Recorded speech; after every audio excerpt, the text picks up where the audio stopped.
Good morning, everyone. It is 10 a.m., and I will open the public hearing for the 2027 and 2028 Low-Income Housing Tax Credit Qualified Allocation Plan.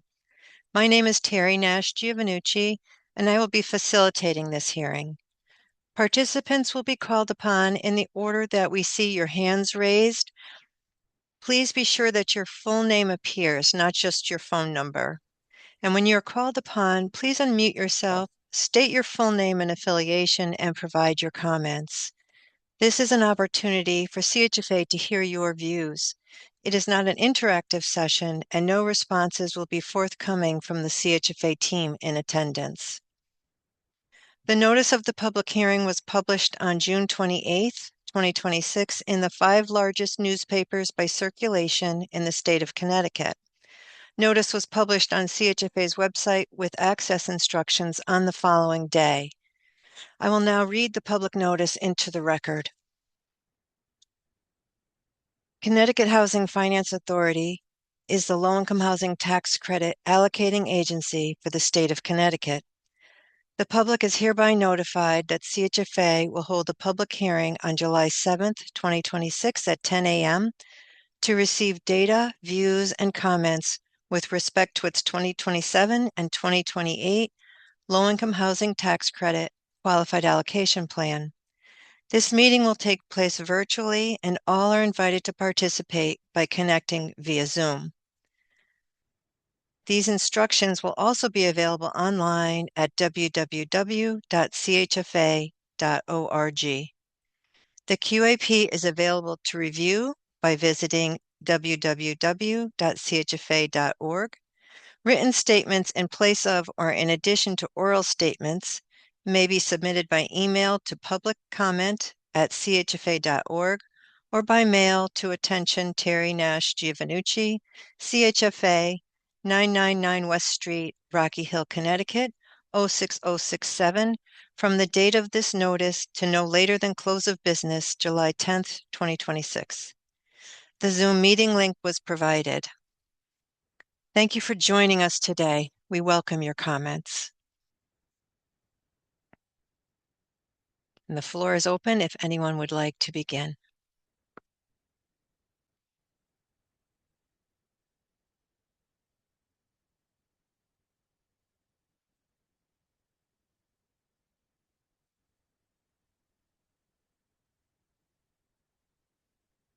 Aaron Boggs.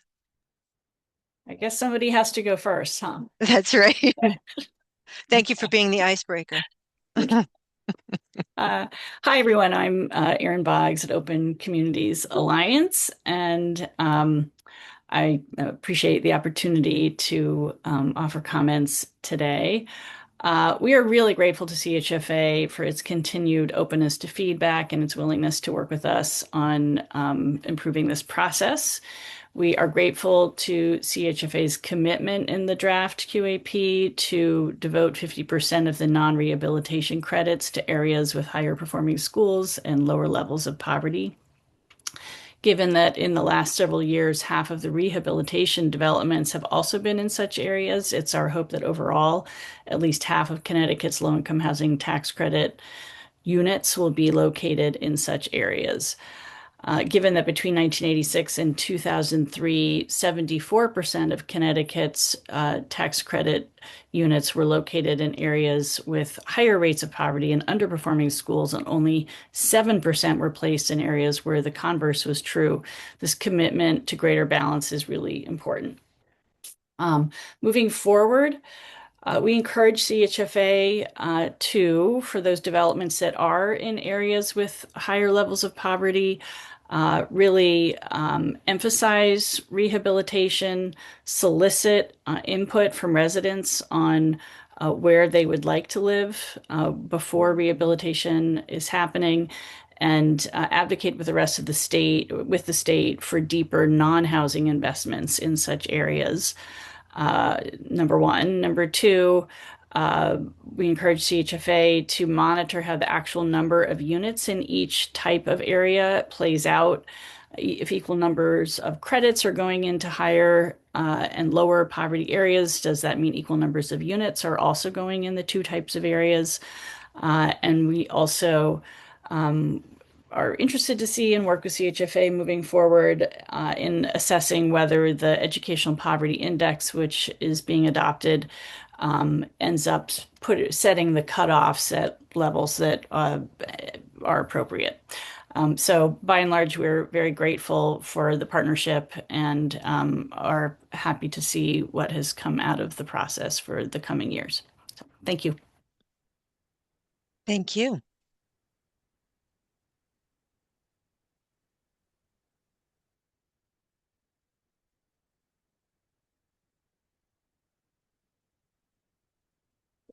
Carrie, I can say something. I don't have a raise hand button on my screen that I see. Thank you, John. Go right ahead. Okay, thank you. Well, good. It's a good opportunity for me to disagree with Aaron a little bit. So I'll start by saying I would much prefer that the cities and towns with the highest housing need scores and the largest number of distressed families receive more of the credits than these suburban and exurban areas that are, by all measures, less distressed. I understand the desire for deconcentration, but it's interesting to see that the 16 communities in Connecticut that contain 35% of the state's population have housing needs scores of 5. That's the highest score, and they have scores of 0 for location. That means that communities with lower need scores, but better location scores wind up with higher points. And there are other ways in which less distressed communities are favored. It seems so simple to me that you would put the money where the need is. And it's pretty clear that by your own rankings at CHFA, the need is greatest in these 16 communities that have the highest need scores. So I would urge you to focus on where the people are that really need the help. Something else, though, that I wanted to mention primarily is something that is not in the QAP. It's never in the QAP, even though I say something about it every time we have one of these hearings or send in comments, and that is that it would make a big difference if the credit amounts per unit and per project were weighted to reflect regional cost differences. This year, I thought, let me look it up and see what the differences are, and I was able to see that the differences in prevailing wages across the state, which are somewhat reflective, hopefully, of the different costs, are very significant. Even for the lowest levels payments for laborers can be differences of $25 an hour or greater. And as a result, in an area like Stamford, where we are, or Lower Fairfield County, you don't find us getting nearly the same percentage of a project budget paid for by 9% credits as you would in a lower cost community, because we bump into that credit cap very, very quickly. And we leave tons of basis on the table. So it really is an inequitable situation. Some communities are benefiting significantly by that cap if they have lower costs, and other communities with higher costs are significantly penalized. It just doesn't really seem be basically fair. And I might be mistaken, but I feel like I remember that there used to be many years ago a regional weighting or recognition of different costs throughout the state, because this ripples through all the lower cost points that you can get. I mean, nobody in a higher cost area is going to get low cost per unit points. So it just seems that it would be more appropriate to have a regional weighting so that different projects could wind up having approximately the same portion of their development budget covered with the credits. That would give more of a level playing field. And two really quick things one other quick thing at this point. On the sustainability section, we talked about, you have added points for MEP commissioning and the cost in the budget, digital literacy and connectivity. A lot of that sustainability stuff is the kind of thing that we bump up against not being able to do because of the credit cap. if we had more credits, we could do more of that, but we're forever bumping into energy issues and having to go as minimal as the system will allow just to be able to make the project budget because we are actually shorted on the credits. So for that reason and just basic fairness, I would urge you to consider having a regional weighting that would allocate a higher credit cap to communities that have higher cost structures. Thank you. Thank you.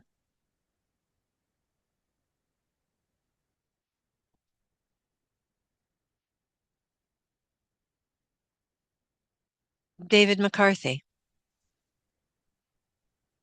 Hello, everybody, and thank you for the opportunity to address the updated QAP. I have a couple of brief comments. Just a quick introduction. My name is David McCarthy. I'm president of Heritage Housing, Inc. We're a Connecticut-based development company and have been working in the affordable housing sector for over 20 years and have completed numerous projects in Connecticut during that time. I appreciate the time and effort that CHFA staff have put into this QAP. I support the proposed change to allow CHFA staff more discretion to determine if architectural plans for 4% LIHTC projects are in compliance with CHFA's construction guidelines. This change will lessen the pre-development burden on developers of those projects while still providing CHFA staff an opportunity to defer review of projects that are not yet ready for financial underwriting. So thank you for making that change. I'd like to submit an alternate perspective with regard to the qualifications and experience point allocation, specifically the 9% LIHTC experience points in section C. This point category allows awards developers who have successfully completed prior 9% LIHTC projects in Connecticut up to 4 points. The intent is understandable, but the unintended effect is to create a major barrier entry into the LIHTC program for any developer who hasn't completed a 9% LIHTC project in the past. For example, my company has completed successfully 5 prior affordable housing projects in Connecticut, but through random chance, those projects were all financed with 4% LIHTCs and not 9% LIHTCs. This introduces an element of arbitrary luck to the process, which I don't believe was intended. Further, 4 points is a significant deciding factor in 9% LIHTC awards. In 2026, the spread between the highest scoring and lowest scoring projects was only 7 points. And so 4 would be more than half of the difference between those projects. We believe that the 9% LIHTC program should be open to any experienced LIHTC developer, not those who happen to have worked on a 9% LIHTC project in Connecticut in the past. Thank you for listening to my public comment. Thank you.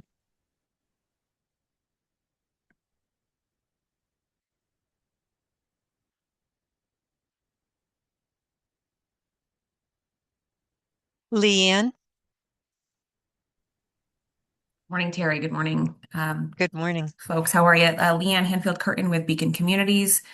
I also want to thank CHFA for giving us this opportunity to comment. We appreciate the iterative process and our attempts to make this better for everybody. A few comments from my team here at Beacon. First, in the threshold criteria, this addition of being in compliance with published parameters from DOH and the authority. As an example, the 2026 published guidance parameters from DOH reference financing targets. And so I think that actually is a little challenging for the development community to understand how that impacts an evaluation of threshold, right? If you're going to be evaluated, if you have to pass threshold based on compliance with guidance, it actually has to be, I think, not subjective.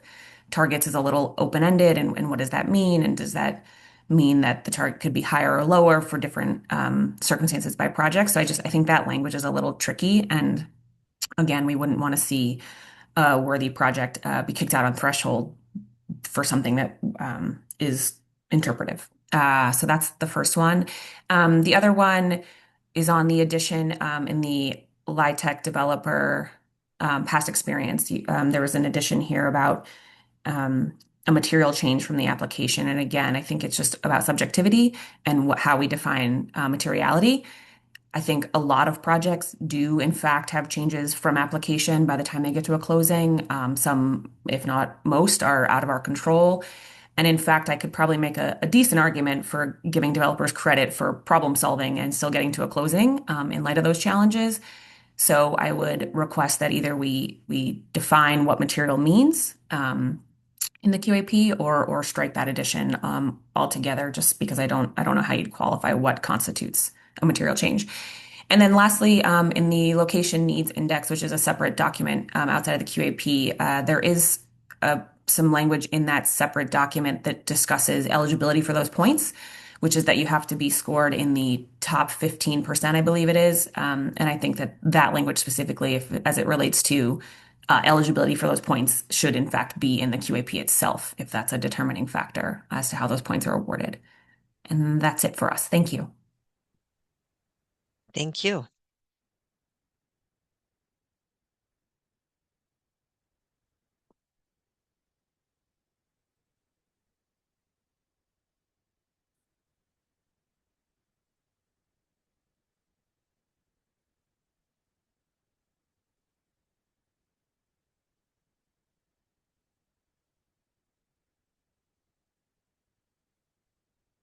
Stephen Clark, Good morning. Thank you. good morning.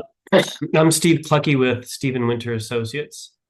We support the green and energy program compliance for many projects through CHFA.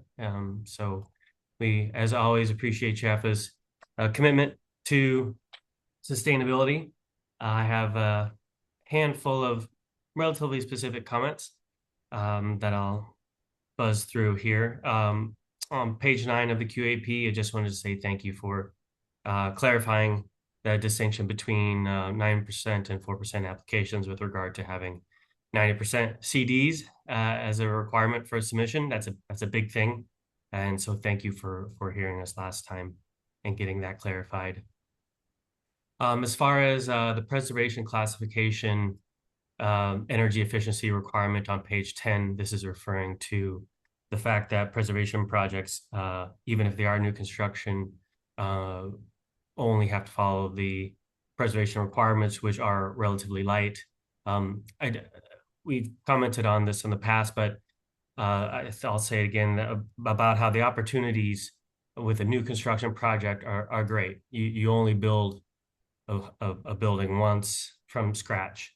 And so to not do the best you can with regard to, the authorities' policy goals, which include providing healthy, safe, resilient, and efficient homes. A program such as DOE's energy efficient new homes program, formerly known as Zero Energy Ready Homes, is a good program that enforces health, safety, resiliency, efficiency. It is not as extreme as Passive House, although we certainly support Passive House certification as well. But again, it's that the new construction projects, they offer that once in a lifetime opportunity to design and build really, truly quality, affordable housing. Thank you for adding a point back to the sustainable design section. We appreciate that. And think it's, obviously doesn't just benefit us, it benefits all the families that are going to be living in these buildings. The digital literacy and connectivity credit that's still in the sustainability section, I think should not be there. It's completely unrelated to sustainability as far as I'm concerned. And the value of that point is debatable. Based on, just the availability of broadband in Connecticut. I realize I'm in more of a dense part of Connecticut in Fairfield County, but seems to me that it's sort of a gimme.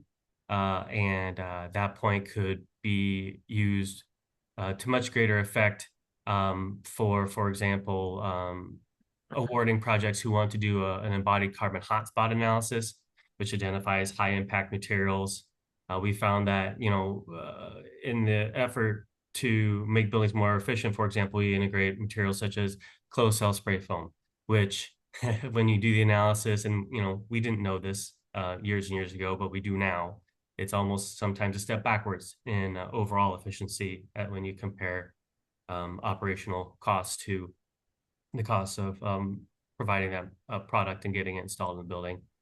Same thing for a whole building life cycle assessment, which compares proposed materials to lower carbon alternatives. Doesn't necessarily have to have any strings attached other than to do that analysis, which is an education process. And so architects, for example, can specify better materials that are just as affordable or even more affordable, and again, promote overall efficiency beyond just the building itself. Or maybe even limiting the use of refrigerants to factory charged equipment only. We're finding it's more and more obvious that these refrigerants are having a pretty huge effect on global environment, much like the ozone back in the day with the aerosols. We found the problem. We knew what caused it. We did something about it, and looky there, the holes started going away. And now it's ancient history. So we can do things to make better changes. Commissioning, great. Thank you so much for adding a point back to that. Making sure building actually runs how it's supposed to is pretty crucial. We have a solid commissioning team. They're very busy, and their jobs would be very boring if they didn't find all kinds of problems with the way these buildings are put together. Not through anyone's fault, just is the way it is. It's a very complicated process. But I would suggest refining the language to require that commissioning actually be performed. As far as I can tell, the current language indicates that a proposal is sufficient, and having the cost in the budget is sufficient. But I think actually doing it is probably what we'd want to see. Just a couple more, if you bear with me. Thank you again for adding the balanced ventilation requirement back in there. It is the build it tight and ventilate right concept in sustainability, which greatly impacts occupant health in addition to efficiency. As far as solar PV system credit goes, there's 2 points for that. I don't think the language is as enforceable as it could be. I'd suggest, for example, doing what other agencies do, which is requiring a feasibility study, which could be as simple as just quotes from 1 or 2 or 3 PV installers showing, let's say, a 10 to 12 year payback or better. I think that's pretty easy for teams to wrap their heads around. And I would say that maybe instead of 2 points for PV, because there's a decent amount of money to support PV, reducing 1 point and giving it to the energy conservation and green building points. For example, 2 credits for solar is pretty excessive compared to the effort that's required to earn 2 credits for energy conservation or green building. Especially for a site or building where PV feasibility is limited, right? And to go back to what building science has said all along, and that is to reduce your energy load first with efficiency, and then you pursue renewables. That might be it for me. The last suggestion may be to consider requiring third-party verification of the energy conservation sustainability guidelines, which are separate from the QAP. They're built into the program, which is fantastic. We're finding that due to the way the language is written about the extent, doing a green program to the extent appropriate and practical, basically teams are saying, well, it's not practical for us because it costs us X amount of dollars to go after it, and we're not getting any rebates back for that like we would, for example, for higher performance HERS index, right? And so teams just aren't going for it. And maybe you've noticed they're not going for the LEED or AGC or anything like that, or NGBS, unless they're trying to get those 9% points. So third-party verification ensures requirements are fully implemented and also will relieve some of the burden on the design teams. And so again, I'll close with a thank you for your commitment to sustainability and building resilient, comfortable, healthy, efficient housing. Thank you, Steve. Sarah Holmes. Hi, good morning, everyone. Good morning. I am an architect with Wyeth Architects, and I'm also the chair of Build Green CT. I agree with everything Steve said, and I will write a statement, but just I want to just share quickly that I hope that the 2024 to 2025 QAP can be restored. There were a lot of features that were removed from the 2026, the current version, and we hope to see those back. I want to thank you in the 2027 to 2028 version for adding balanced ventilation and commissioning back in. Those are very important to ensure quality buildings and that they are built the way they're designed to and behave the way they should. And I want to emphasize that we really need to be paying attention to our existing building stock, and it plays a major, or it can play a major role in addressing our housing crisis. And those buildings really need the attention of energy efficiency. So I hope that you will consider adding some building standard tiers into the preservation section. Namely, there are two, PHI and FIAS, those that have their own passive house retrofit categories. And the term preservation is a little confusing, so I might suggest calling that renovation instead of preservation. But all in all, again, as other people have said, thank you for incorporating sustainable design measures into the CHFA. It's very important for both the environment and its occupants. So thank you. Thank you, Sarah. Bruce Becker, did you have your hand up, or you were just No, supporting Sarah? I was looking for a hand. I could find the symbol for a finger, so that's what I used. but I am supporting Sarah. But let me also introduce myself. I'm an architect and developer. I've done both 9%. Actually, I think pretty much my experience has been working with 9% with nonprofit partners and separately. And I really just want to commend CHFA for reincorporating the sustainability points. It makes for healthier indoor air quality, but also reduces operating costs, which makes these projects more economically sustainable. I would, echo Sarah's suggestion that maybe there should be some extra emphasis on certification for passive house, because that requires more rigorous third-party verification. And when it's done, based on, I should disclose that I'm on the board of the Passive House Network, and we recently had a conference at Hotel Marcel, a national conference, and the data was clear that buildings designed to that standard and certified have often less than half the burden for utility costs than ones that are just meeting other sustainability criteria, which makes affordable housing more resilient, but also the indoor air quality is a real benefit to residents' health. So just want to commend you for reincorporating sustainability features. I also want to echo Sarah's thought that rehabilitation is easier to define than preservation. And while I'm a big advocate for preservation, the important thing is we take our existing infrastructure, our existing buildings, and find ways to reuse them rather than building new. That is inherently sustainable and more cost efficient.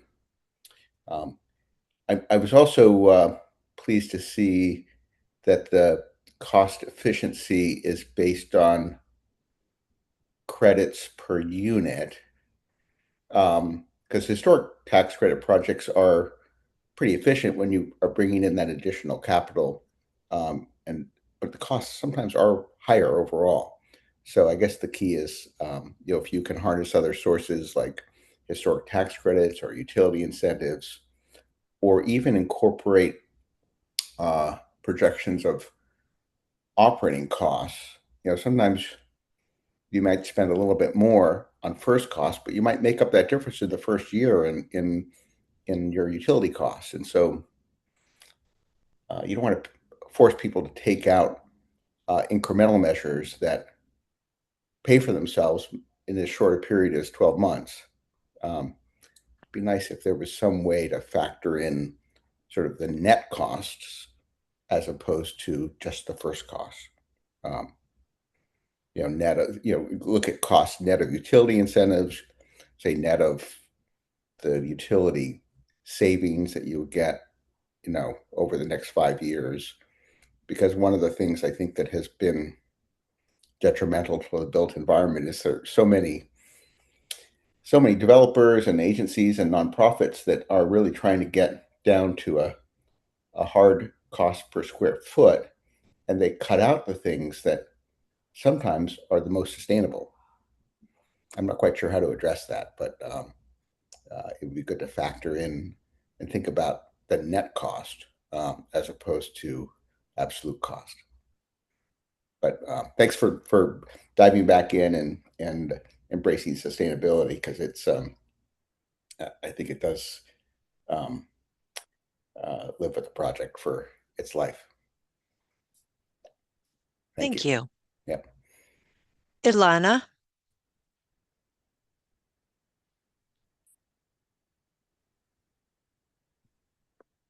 Hello, good morning. My name is Alana Moroff. I'm with the National Housing and Rehabilitation Association, a trade association that represents developers, owners, operators, and their financial partners with the goal of building and preserving as much affordable housing as possible. Thank you for the opportunity this morning to provide comments, and to staff members at CHFA for your hard work updating this QAP. We have 5 recommendations for improvements. First, we recommend removing the new language in the proposed credible financing plan section.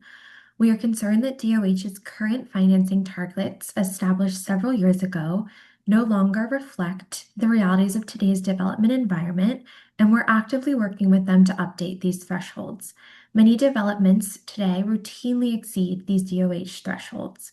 Requiring compliance with outdated DOH financing parameters risks disqualifying otherwise credible projects.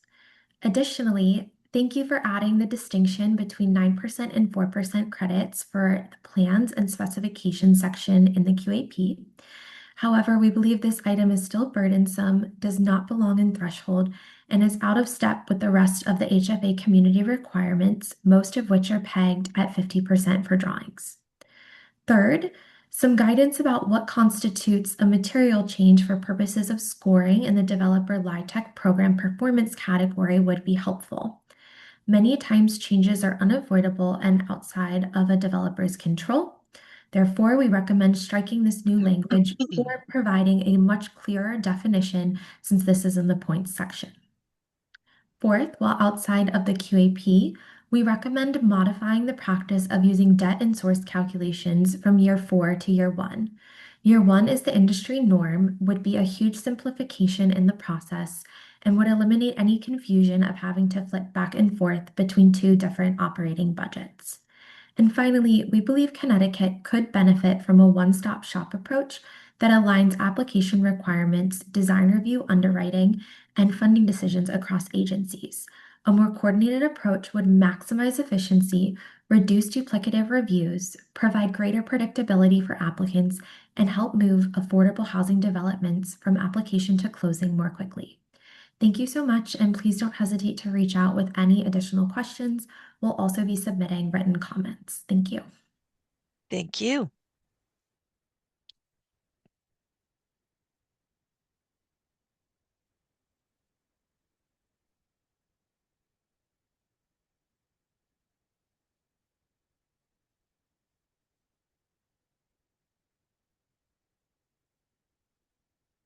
Kathy Dorgan.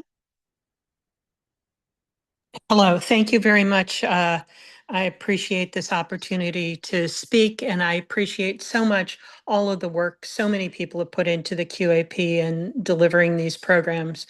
We know it's not easy. We know there's competing interests, and we understand that there's so much more need than there are resources to provide housing. And so I appreciate that. I think that there's a lot of good thinking in here, but I would hope that there would be thoughts about the quality of what's delivered. So it's not just the number of units or the location of the units, but it's how long they serve the community. Think how much more affordable housing we'd had if we hadn't had to demolish so many projects in so many communities. And that's really an issue of quality. There's a project in Germany, the Fuggerei, that's more than 400 years old, now still providing affordable housing. And we really should be planning housing that lasts for hundreds of years, not just for 15 or 20 or 40. We really need to think about that.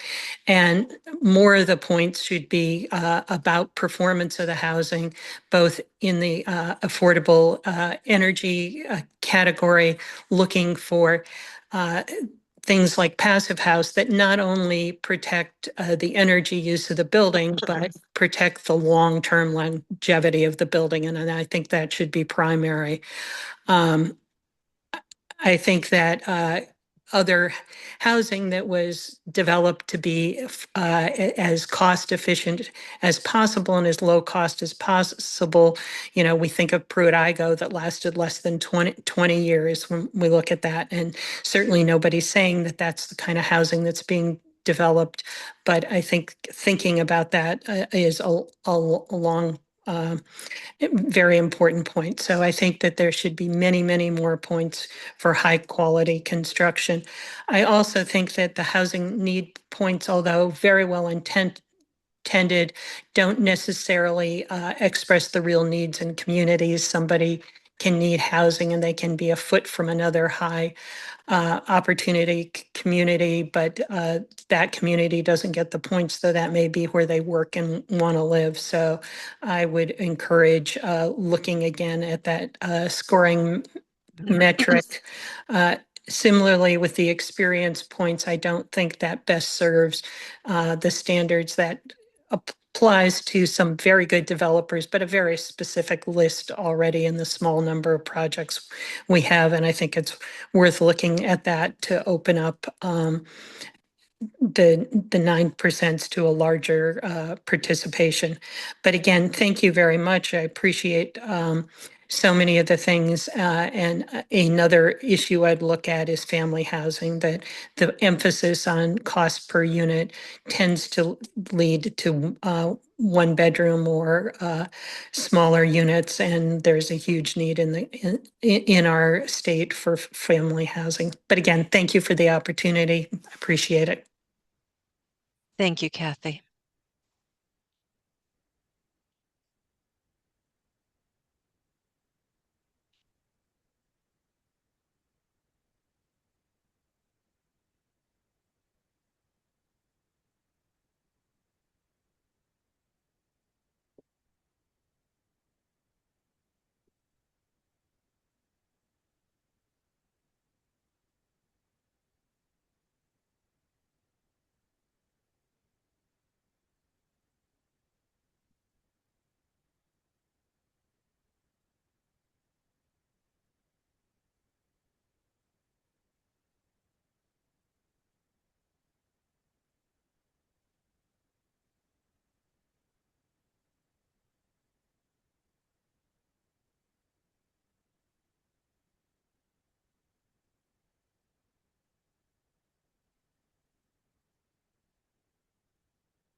We have about 20 more minutes. If anyone has any additional comments, please feel free to express them.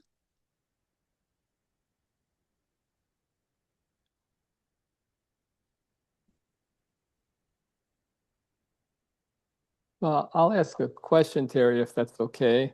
And that is that I wonder if people have been successful in finding lenders and investors who are willing to assume in their underwriting that utility costs will be so dramatically lower to offset the additional debt that's required to install various sustainability and energy saving measures that people are talking about. We have not found our lenders and investors to be willing to make that leap. And I don't know whether CHFA is when they look at underwriting, but we have not found that trade-off to exist in ours. And we do public solicitations for lenders and investors. We just don't go back to the same people all the time. But we have not found them willing to make that assumption, and therefore we haven't been able to say, well, okay, we can pay for this sustainability measure because everybody agrees electricity is going to be X amount lower. So I'm wondering if other people have had more success because we have not at all. Hi, Jonathan. It's Pat. It's nice to see you. I think what we should do in order to maintain the purpose of this is circulate your question to the group and maybe solicit some answers through email rather than have an open discussion about it here. I'm not trying to be disrespectful to you. I just want to maintain the purpose of the meeting. So, Terry, if you can take Jonathan's question and circulate it to the group. Sure. And it'll give people some time to think about it and respond more fully. Thank you. Is that right, Jonathan? Yeah, sure. Thank you, Pat. That's great. All right.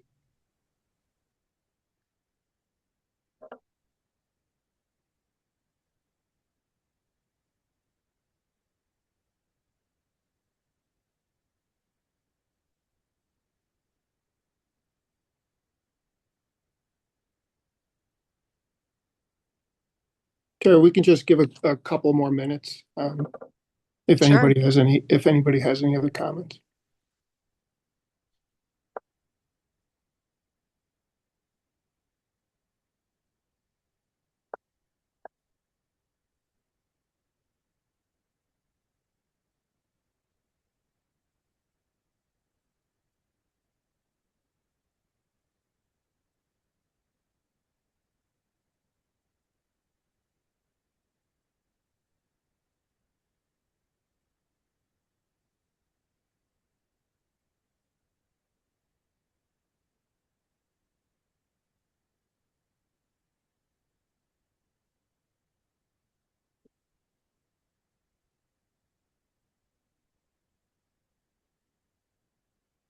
Terry, I think that's adequate. I think it's obvious that we're not going to get any other comments. But before we sign off, I do want to express CHFA's appreciation for all of the input that we've received over the past couple of years with regard to our QAP and the direction that you guys think it should move in. We've tried to be open and understanding of everything, and we do appreciate your cooperation with us. And while we understand you have your wants and desires out of the QAP, it's been great to see that you've been understanding of the position that we're in crafting the QAP. So we've tried to meet with as much of the demand as you guys have expressed, and we think we're at a good spot with this. So just want to express my personal appreciation, the appreciation of CHFA for all of the input you've offered to us. So thank you.